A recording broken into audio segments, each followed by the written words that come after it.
In this video, we're going to talk about how application templates can be linked to fulfillment tickets at runtime for work orders, incidents, or change requests. We're going to do a quick little demo here, but here's an overview of the configuration. You would need to expose the template ID field in the AOT, which means you'd need to do a sysform field record for it and add it to target data.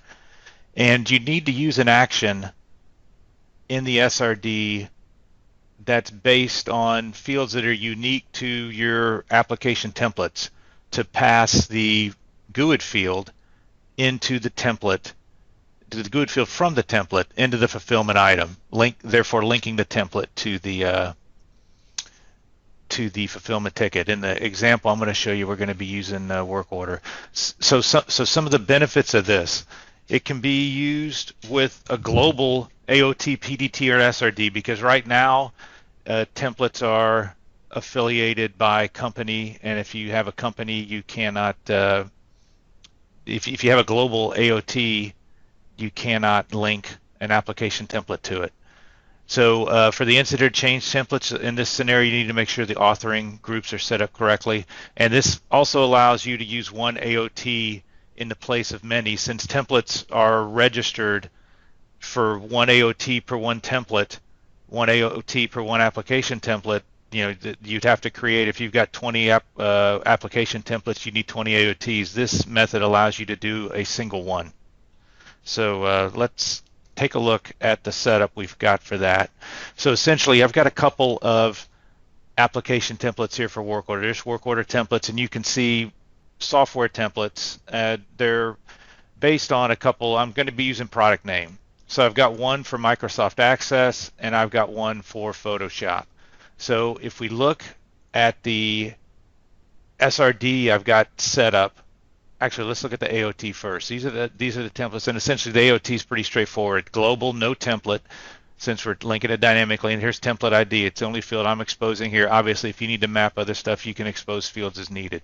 So if we look at the SRD, all I've got in the SRD is just a basic menu question of listing the product name. So essentially they're from the product catalog, and this can be set up however you need to set it up.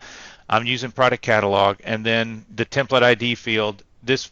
For the example of this demo, I don't have it hidden, but this would be something you could hide just to, because the end user doesn't need to see this.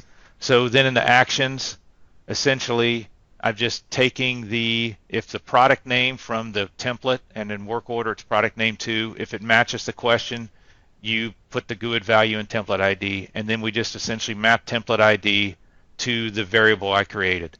So let's turn this online, and if we go in here, so we know we've got, I think it's Microsoft Access 2007. So if we pick that, we see our template ID there, and like I said, this would be something you could hide. So if we submit that, we can then go look at the item that was submitted and our work order.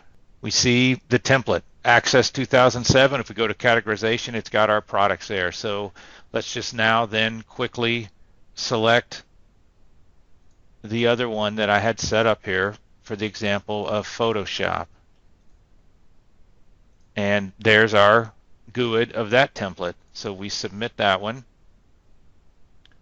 And you can also, do a mapping to have software issues and have the title be the actual software. There's various things you can map besides that. This is just a basic example of the template. And then with this one, we open it up, and we see Photoshop here as a template, and the categorization is showing the Photoshop data.